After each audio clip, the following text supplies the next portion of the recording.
We don't just have an inner world and an outer world. Often we think, oh, my inner world, my outer world. But what we usually think of as our inner world is actually our middle world. So take a moment. This is a bit of a Chinese medicine perspective, but it plays right into Sufism. The outer world.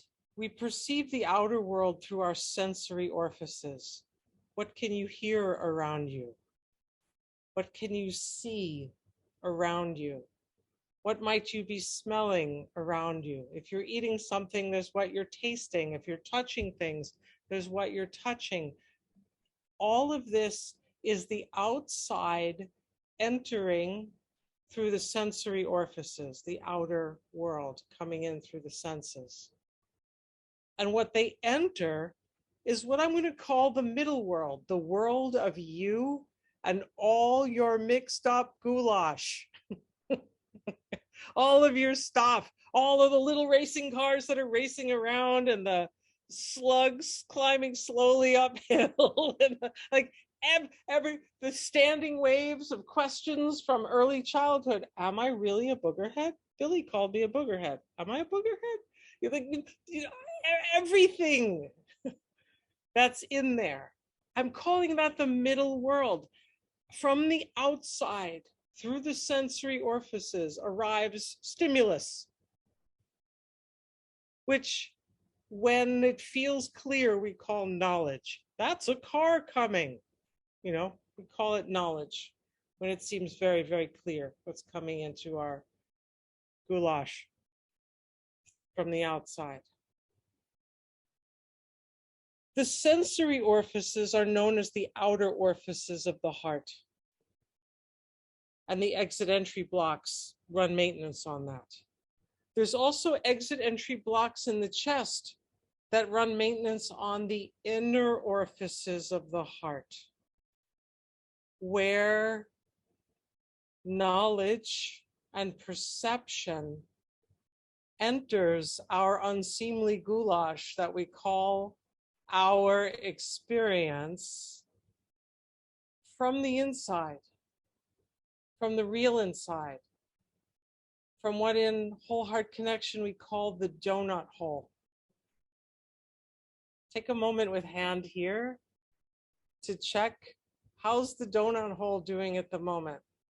Because if it's clenched tight, not much perception is actually going to be able to enter into our goulash from the inner world of the heart into our experience. There may be lots of messages waiting, but we have to let that open and expand a bit. And ideally, this is part of the work of Doorways of the Divine, ideally, we have at least as much message and whisper about the nature of reality entering through the heart into our lived experience of selfhood, coming from the inside, as we have coming in from the outside, honk, right? There's so much coming in from the outside. How much? Well, how open or how minimized? You know, like the windows, you know, you can hit minimize, you can hit maximize. So this balance is very, very important for our lived experience. And we forget about it.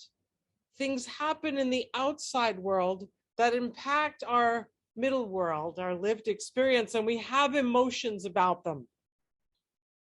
Often strong emotions, but it's kind of like a ping pong match between us and the outside world. And so we're trying to maneuver and grapple the outside world in order to reverse engineer certain emotional states in ourself. I want to feel happy and calm and safe.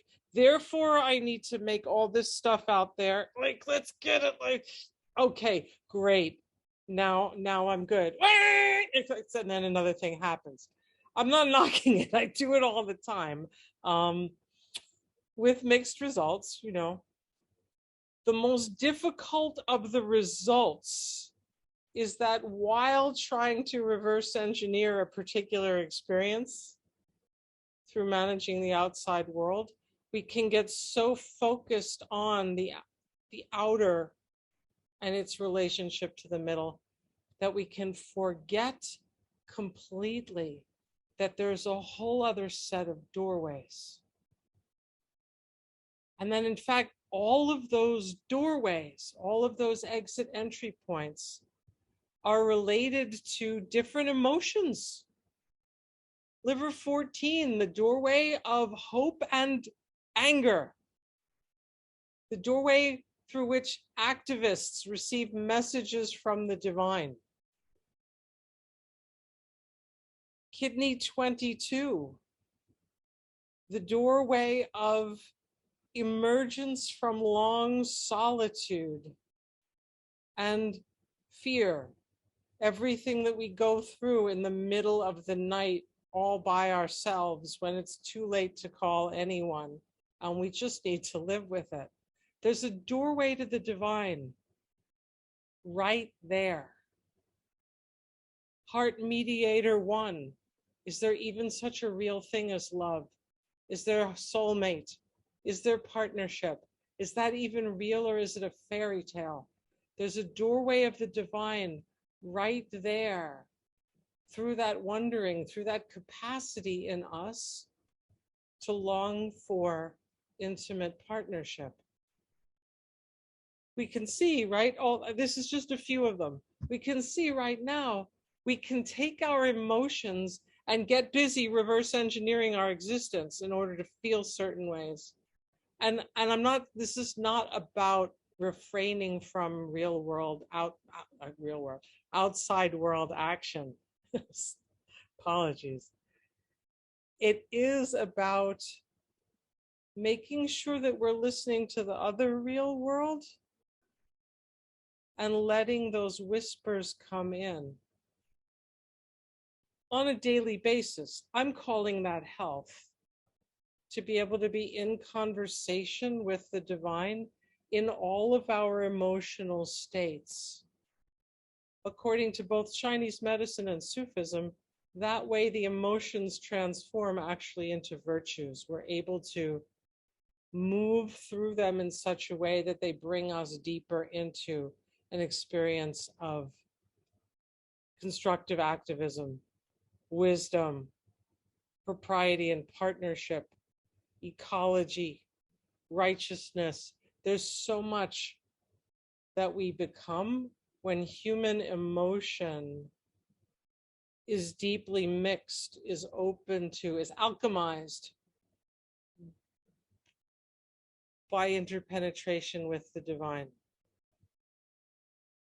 Now, this is, as a way of life, what a gorgeous way of life. And our practices are here to help us with this. Sometimes, however, it's a bit worse than that, and we're actually injured or balled up in a knot or kind of like hedgehogged in around a particular emotion, such that our middle world is a great big knotted up clog of scar tissue, or a particular emotion that's like, it's taking up a lot of bandwidth and it's knocking a lot of things over. This is what Doorways to the Divine is really about, is when you kind of need something more than routine maintenance in terms of relearning, what do I do with my emotional states? Especially my more intense emotional states, especially my more hamstrung emotional states that may be affecting my health, that may be affecting my decision making, that may be affecting my ability to hope, that may be affecting my ability to come out of paralysis and take this next step that would be natural to me if I were in that state of living my life interpenetrated by the divine influence. So that's what we're going to be working with in Doorways to the Divine.